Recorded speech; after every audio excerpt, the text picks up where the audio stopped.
कि भाई इस संभावना को भी नकारा नहीं जा सकता कि 2027 आते आते यानी ठीक 4 वर्ष के बाद हमारा यह हमारा भारत दुनिया के टॉप 3 अर्थव्यवस्थाओं में आकर खड़ा हो जाएगा। बहनों भाइयों, यह बात मानी जानी एक फर्म है मॉर्गन स्टैनले फाइनेंशियल फर्म, उन्होंने कहा है।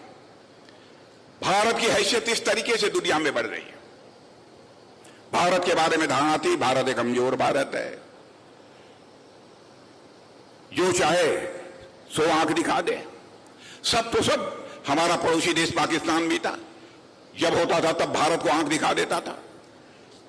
और मैं भारत का गृह मंत्री था। बहनों भाइयों, बड़ी दर्दनाक घटना हो गई। पाकिस्तान से कुछ आतंकवादी भारत की सीमा में घुस आए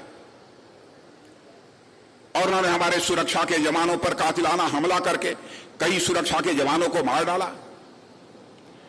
उसके बाद प्रधानमंत्री मोदी जी बैठे। बहनों भाइयों, 10 मिनट के अंदर हमारे प्रधानमंत्री ने फैसला कर लिया। मैं प्रत्यक्ष अपनी आंखों से देखो ही आपको बता रहा हूं। और उसके बाद हमारे देश के सेना के जवानों ने पाकिस्तान की धरती पर जाकर आतंकवादियों का सफाया करने में कामयाबी हासिल की थी। और उस कार्रवाई से हमने सारी दुनिया को यह संदेश दे दिया कि भारत अब यह कमजोर भारत नहीं रहा है। भारत के अंदर वह ताकत है कि भारत इस पार से भी मार सकता है और जरूरत पड़ी तो सीमा पार भी जाकर भारत मार सकता है। दुनिया में यह हैसियत भारत की बनी। इसीलिए मैंने कहा कि भारत अब कमजोर भारत नहीं रहा है। भारत की हैसियत दुनिया में बड़ी तेजी के साथ बढ़ी है।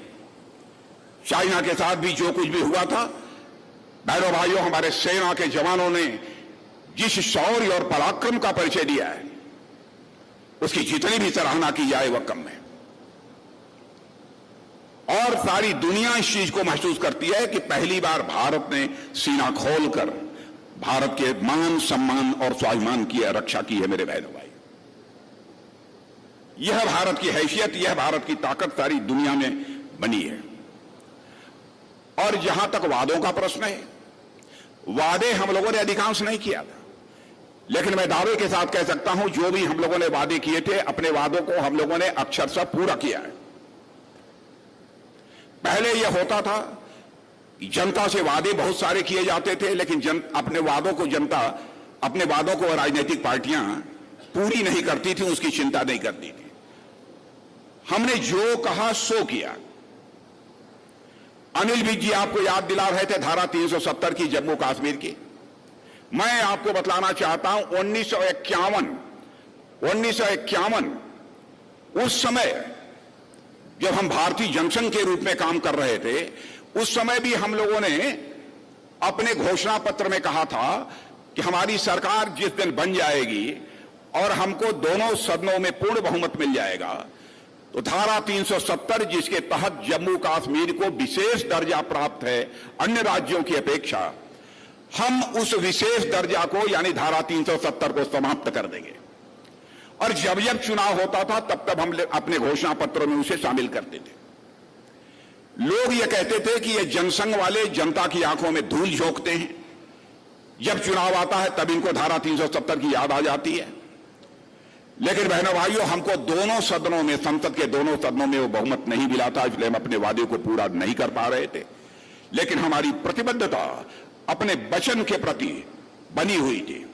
आपने देखा कि वह क्षण आ गया जब संसद के दोनों सदनों में हमको लगा कि अब हमारा बहुमत है, तो बहनों भाइयों, हमने क्षण भर की देर नहीं लगाई।